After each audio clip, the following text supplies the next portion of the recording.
दूसरा, मैंने ये उस वक़्त के इतिहास से सबक सीखा कि इस मूवमेंट को इनिशिएट करने वाले, शुरू करने वाले महात्मा ज्योतिबा फुले थे। 19वीं 20वीं सदी में जो मूवमेंट बनी और बढ़ी, इसीलिए बाबा साहब अम्बेडकर कहते थे कि father of India social revolution.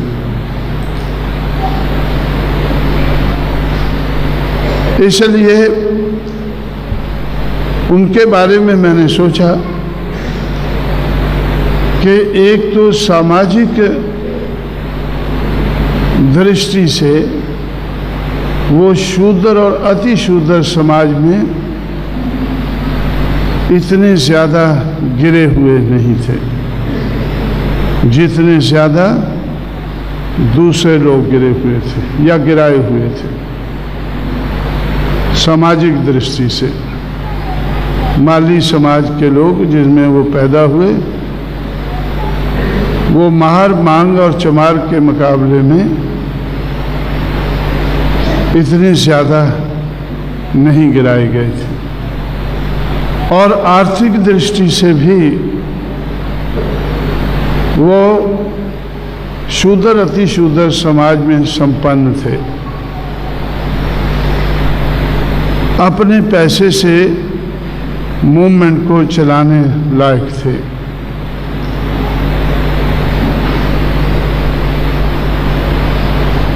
(1848) से लेकर 1891 तक जो उन्होंने मूवमेंट चलाई, उसको स्टडी किया।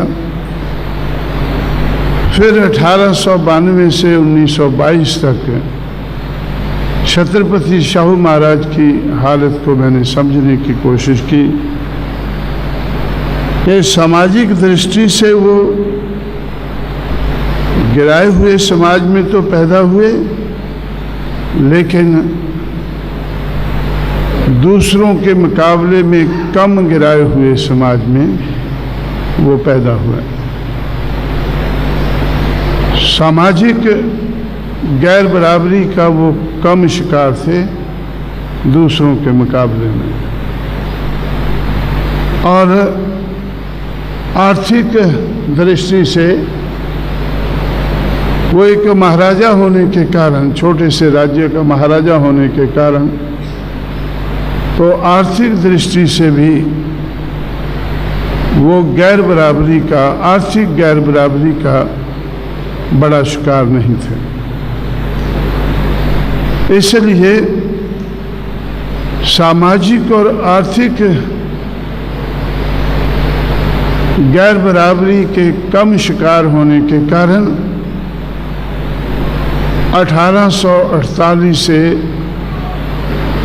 1923 तक ये मूवमेंट जो आज हम चला रहे हैं, या 1822 से लेकर 1956 तक जो बाबा साहब ने चलाई,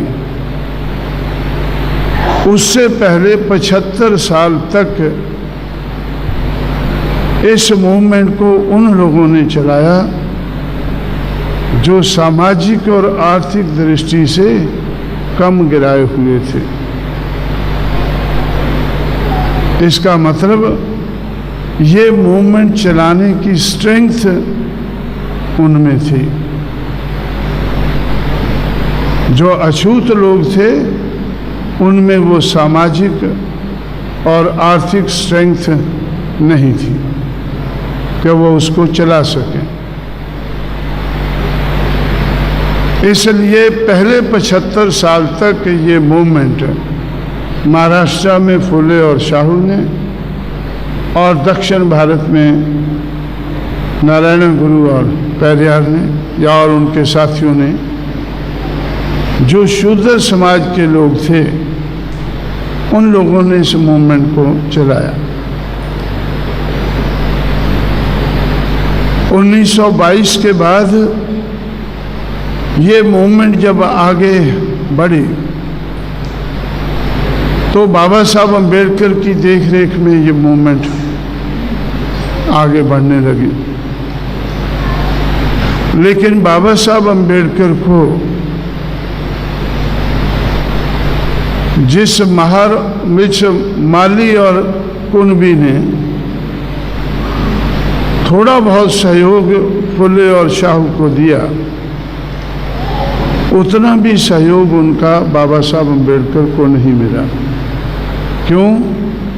क्योंकि वो सामाजिक और आर्थिक दृष्टि से ज़्यादा गिराए हुए थे। वो सामाजिक और आर्थिक दृष्टि से ज़्यादा गिराए हुए थे।